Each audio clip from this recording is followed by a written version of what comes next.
And we're delighted to welcome back Dr. Chris Smith, lecturer at Cambridge and managing editor of The Naked Scientist. One other thing that South Africa is famous for is the discovery of a primitive fish that was thought to have been extinct for more than 65 million years. And talking to Meera Senthalingam, here's marine scientist Paul Skelton. Well, it was a chance encounter.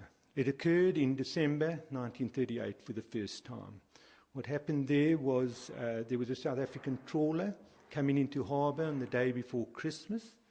When it came into harbour, the captain of the trawler contacted Marjorie Courtenay-Latimer at the East London Museum, and she came down to the harbour, and she went on deck, and there was a pile of fish on deck. And then she said she saw this wonderful blue.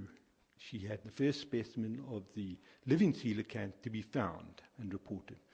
She saw this lovely fish, put in a taxi, took it back, and then sent a letter down to J.L.B. Smith.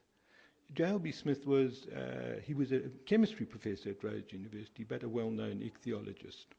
And he recognized the sketch and thought it was a coelacanth. He announced this to a disbelieving world at that time. Now, why was this finding so incredible? What was so special about this fish? First of all, it was very special because coelacanths were known to ichthyologists, but they were only known as fossils, only in the fossil record. And the latest, or the most recent fossil, was about 70 million years old.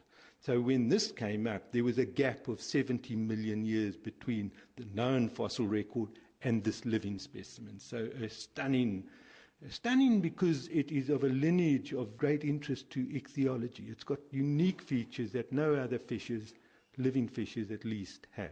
So this is a fish that would have been living at the time of the dinosaurs? Oh yes.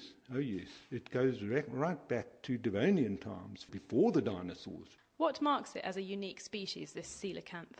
There are a number of very special features, and these are displayed in this specimen, which we have dissected to show some of these features, and some of which are even obvious without dissection.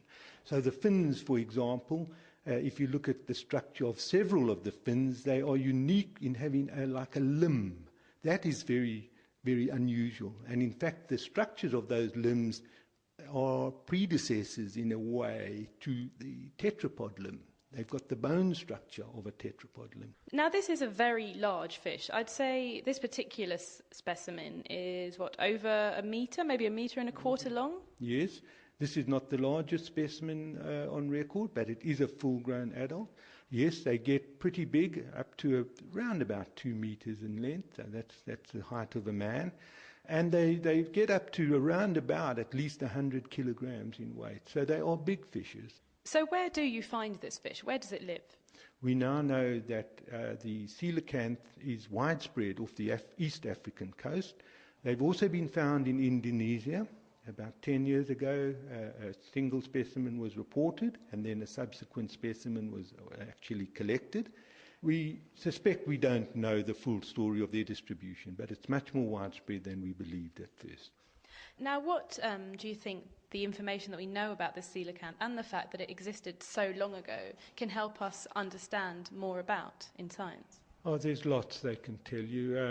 It's a lineage of vertebrate diversity that is not represented anywhere else. So that particular lineage and the features of it, anything we learn and know about it is going to assist our understanding on life on Earth, obviously. There are many features, for example, even in the embryogenesis. Why have they retained a notochord? Those simple questions or obvious questions start allowing us to ask some of the developmental and evolutionary questions of life on Earth. All these sort of questions are going to assist us understanding life in the marine world, if nowhere else. And possibly also give us some clues about where we all came from too.